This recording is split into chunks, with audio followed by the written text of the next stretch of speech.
Resident Evil 3 Review. Hi everybody, and welcome to Rudy's Movie Review, San Antonio's official movie critic, and today I am not going to be talking about a movie. I am going to be talking about Resident Evil 3. And if you like this video, please hit the like button and subscribe to my channel. Let me know that you love what I'm putting out there. If you do that, that kind of helps me plan out what to deliver to you guys. So again, if you enjoyed this video, hit that like button. It would mean the world to me. Yes, Resident Evil 3, I bought it this past Friday, and I got it at Best Buy, got the Steelbook exclusive, which came free with the purchase. Not too bad. I'm a fan of Steelbooks. The back, you got Jill Valentine. Very nice. And in the inside, just to give you the sleeve insert look, you've got that.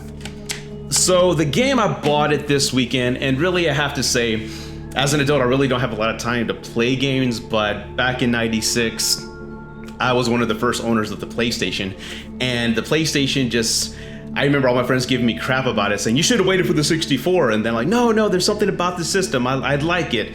You know, I got Battle Arena Toshinden, and then Resident Evil came out in '96, and I have to admit, no other game, everybody, scared me the way that game did in '96. And the term survival horror was born with that game. So I've been a fan of Resident Evil since 1996, and I don't care what I'm doing, how old I am, I'm always gonna make time for this franchise. And then I heard they were remaking Resident Evil 3, which I was really excited about because I love the original. I remember when that came out, I remember it feeling a little bit different. It still had the mechanics of a Resident Evil game, but it was a lot faster paced, more action based. I really didn't have that horror atmosphere. It was just scared out of your damn mind because the Nemesis was running after you, and then you had these moments where you had to make a decision whether to fight him or run into RPD. So I remember the fear of having to make that decision of what do I do, and that was really new at the time. No other game at that moment had given us the option really to make a decision during these high tension moments.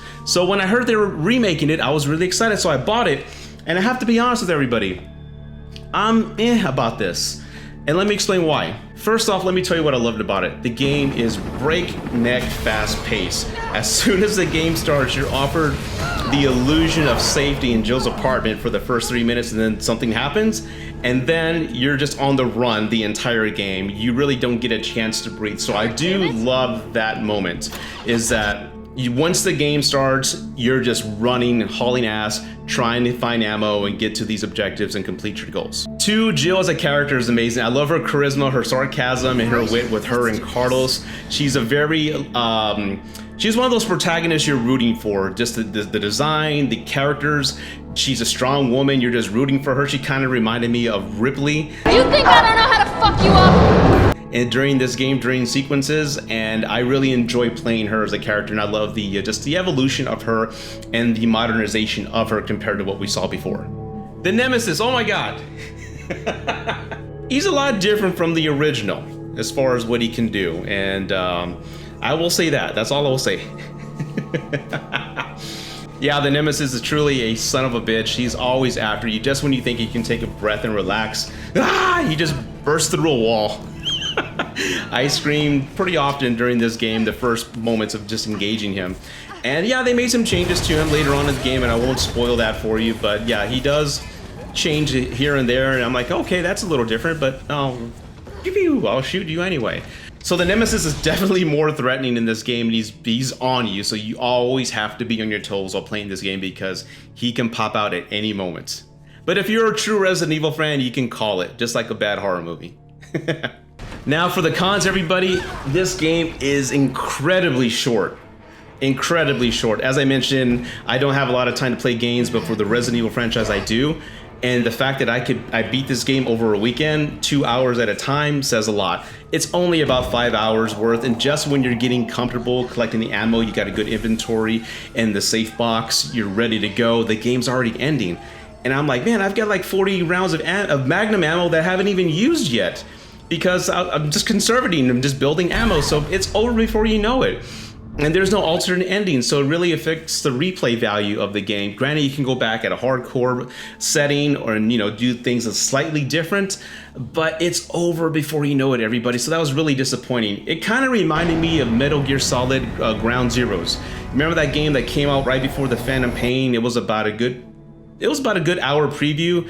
That's what this game reminds me of, and it should have been maybe $39.99 versus $59.99. It shouldn't have been a full price game. I know they gave us the Resident Evil Resistance game with it, that multiplayer, but I'm not gonna play that. All I care about is the main storyline. I know from a marketing standpoint, they're going, hey, we're giving you 2 games, so we're charging you the full price of $59.99. But granted, that's all I'm coming for is the main story, and it being too short, they should have priced this game at $39.99, in my humble opinion. 2, a lot of what I loved about the original game was missing. For example, there's a clock tower sequence. I remember playing that in '99, and that happening. I thought the game was over. I thought I was like, yes, I finally beat it, and then the Nemesis comes and ruins the party for you. The clock tower sequence not being there was very disappointing. Granted, the clock tower does make an appearance within the game, but you're there in front of it, you're not in it, so it's a difference. And also the other thing that was missing was the decisions that you can make before fighting the Nemesis. The fact that that was missing and then not having alternate endings within this game was really disappointing. It's really just a one happy trail path with no decisions, and that was missing. And I remember the tension of having to make that decision, having taken that away from the game. Yeah, really disappointing, I have to be honest. And I know this is a remake. They could have took some additional liberties, maybe having Jill bump into Leon or Claire during the Resident Evil 2 moments. Something cool of that nature that would have just given the game a little bit more, oh, that's cool, that's new. Being a remake, they don't have to do it frame by frame and do exactly what they did in the past. They could have taken some liberties and added to the story. Why not? All right, guys, so if I can be honest, do I recommend Resident Evil 3? If you're a Resident Evil fan, then yes, get it.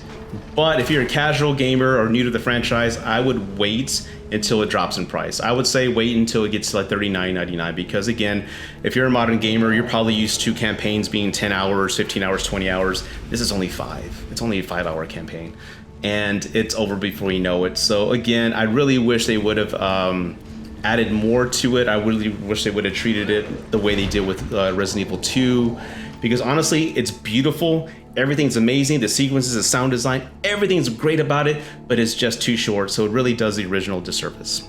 And as always, guys, thank you for watching Rudy's Movie Review, San Antonio's official movie critic. I hope you enjoyed this video game review. I don't do them often. I did a Metal Gear Solid video, which is my opinion one of my best videos ever. If you want to check that out, the video link will be up there. Again, I love that video with a passion. I hope you check it out. And as always, guys, thank you for watching. Please take care. God bless, and live long and prosper.